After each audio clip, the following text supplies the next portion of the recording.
Nama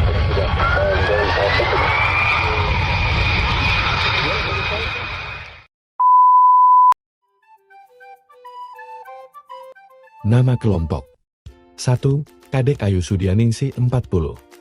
2. Noviana Nguru 52. 3. Niko Mangrenita Sukrisnawati 59. 3. Zindi Alivia Putri Romadhani 67. Apa itu protozoa?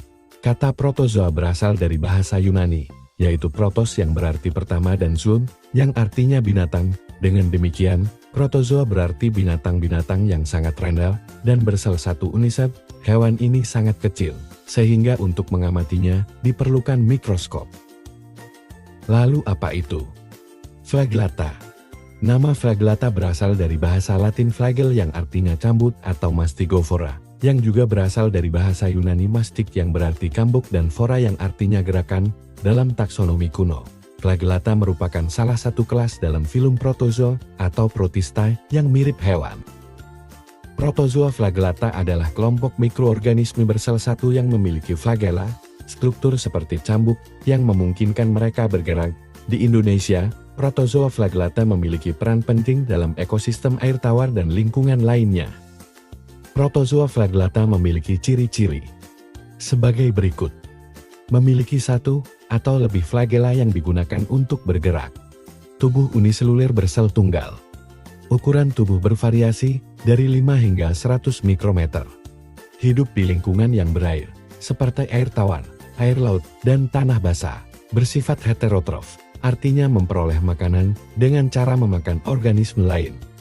Bereproduksi secara aseksual dengan cara membelah diri. Beberapa jenis protozoa flagellata dapat menyebabkan penyakit pada manusia dan hewan, seperti Trypanosoma brucei yang menyebabkan penyakit tidur dan lice. Bagian-bagian tubuh protozoa flagellata. 1. Flagella, organel berbentuk seperti cambuk yang digunakan untuk bergerak. 2. Badan sel, bagian utama sel yang mengandung inti sel, sitoplasma, dan organel-organel lainnya. 3. Membran sel, lapisan terluar sel yang berfungsi sebagai pelindung dan pembatas antara sel dengan lingkungan luar. 4. Sitoplasma, cairan kental yang mengisi bagian dalam sel dan mengandung berbagai organel.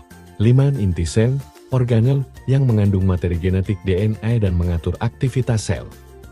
Flagellata dibagi menjadi 2, Phytoflagellata dan Zooflagellata. Phytoflagellata.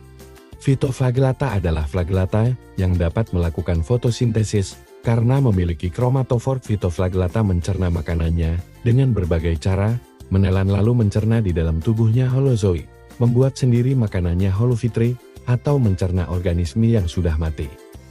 Ciri khusus, memiliki klorofil, dapat berfotosintesis. Struktur tubuh, diselubungi selulosa Volvox sp atau pelikel euglena sp. Reproduksi, seksual konjugasi, dan aseksual membelah diri.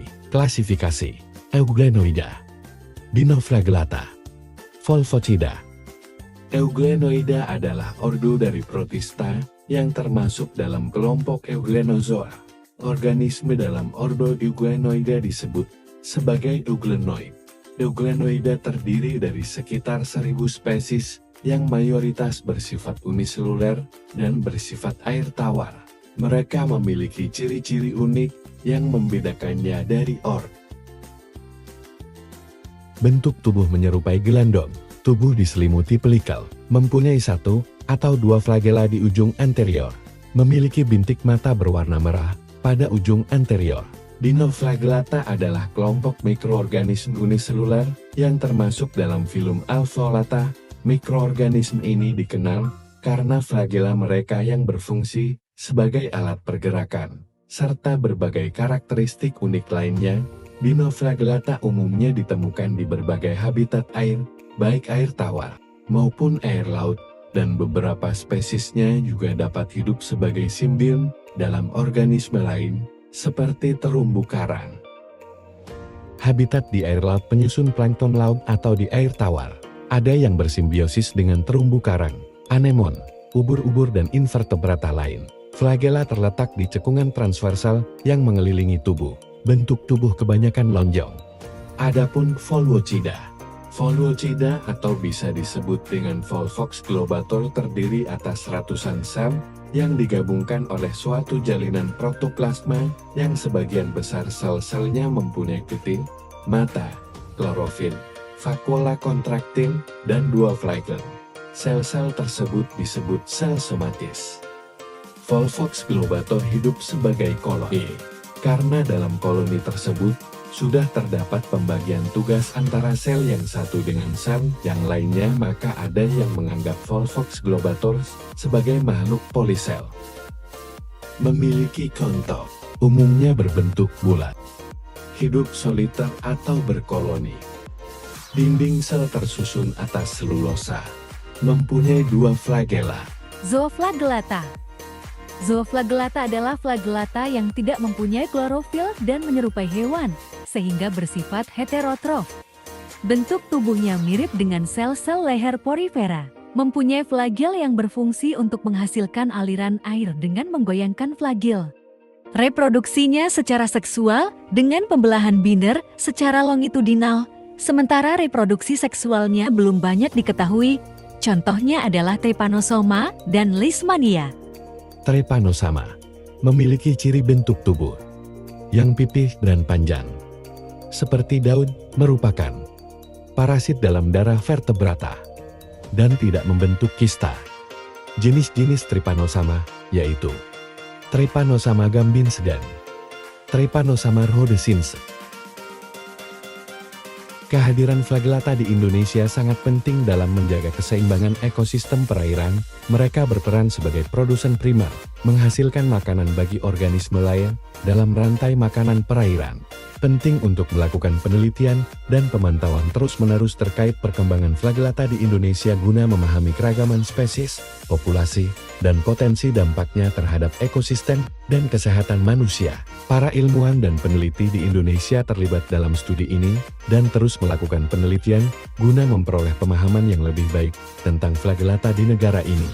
Dalam rangka menjaga keberlanjutan ekosistem perairan, penting juga untuk mengambil langkah-langkah pelestarian yang tepat, termasuk upaya pengelolaan dan perlindungan perairan, serta pengendalian polusi, agar ekosistem perairan tetap sehat dan berkelanjutan.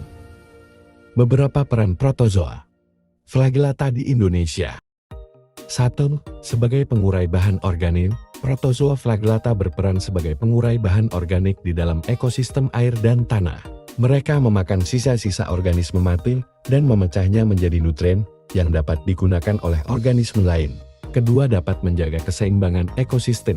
Protozoa flagellata juga berperan dalam menjaga keseimbangan ekosistem air dan tanah. Mereka memakan bakteri dan alga yang berlebihan, sehingga mencegah pertumbuhan berlebihan dan menjaga kualitas air. Ketiga, sebagai makanan bagi organisme lain, protozoa flagellata menjadi sumber makanan bagi organisme lain di dalam ekosistem air. Mereka menjadi bagian dari rantai makanan, di mana organisme lain, seperti ikan dan hewan plankton memakan protozoa flagellata. Ketiga, indikator kualitas air. Kehadiran protozoa flagellata dapat digunakan sebagai indikator kualitas air. Beberapa spesies protozoa flagellata hanya hidup di air yang bersih dan tidak tercemar. Jika protozoa flagellata tersebut ditemukan di suatu perairan, dapat menunjukkan bahwa air tersebut memiliki kualitas yang baik. Keempat, indikator kualitas air. Kehadiran protozoa flagellata dapat digunakan sebagai indikator kualitas air.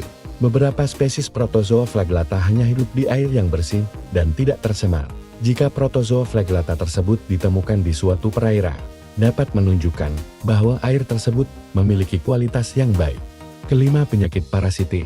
Beberapa spesies protozoa flagellata juga dapat menjadi parasit pada manusia dan hewan. Mereka dapat menyebabkan penyakit seperti giardiasis dan trichomoniasis. Faktor apa yang terjadi? Faktor-faktor yang mempengaruhi protozoa flagellata dapat meliputi lingkungan fisik, ketersediaan makanan, dan interaksi dengan organisme lain. Berikut adalah beberapa faktor yang dapat mempengaruhi protozoa flagellata. 1. Suhu. Suhu lingkungan dapat mempengaruhi aktivitas dan pertumbuhan protozoa flagellata. 2. pH. Keseimbangan pH lingkungan juga dapat mempengaruhi protozoa flagellata. 3. Ketersediaan oksigen. Protozoa flagellata membutuhkan oksigen untuk melakukan respirasi. 4. Ketersediaan makanan. Protozoa flagellata adalah organisme heterotrof, yang berarti mereka membutuhkan makanan untuk bertahan hidup. 5. Interaksi dengan organisme lain. Protozoa flagellata dapat berinteraksi dengan organisme lain dalam ekosistem, baik sebagai pemangsa atau sebagai mangsa. Perkembangan protozoa flagellata di Indonesia dapat dipelajari melalui penelitian dan pengamatan di berbagai habitat air di Indonesia. Berikut adalah beberapa informasi mengenai perkembangan protozoa flagellata di Indonesia. 1. Keanekaragaman spesies. Di Indonesia, terdapat berbagai spesies protozoa flagellata yang hidup di berbagai habitat air. Beberapa spesies yang ditemukan di Indonesia antara lain Euglena, Trypanosoma, dan Trichomonas. 2. Peran dalam ekosistem. Protozoa flagellata memiliki peran penting dalam ekosistem air. Mereka berperan sebagai predator mikroba dan konsumen tingkat rendah di rantai makanan. Dengan memakan mikroba, protozoa flagellata membantu menjaga keseimbangan ekosistem air. 3. Dampak kesehatan. Beberapa spesies protozoa flagellata dapat menyebabkan penyakit pada manusia dan hewan. Contohnya, Trypanosoma menyebabkan penyakit tidur pada manusia, dan Trichomonas menyebabkan infeksi saluran reproduksi pada manusia. 4. Penelitian dan pengamatan. Perkembangan protozoa flagellata di Indonesia dapat dipelajari melalui penelitian dan pengamatan di berbagai lokasi dan waktu. Penelitian ini dapat dilakukan oleh para ilmuwan dan peneliti di bidang biologi dan ekologi.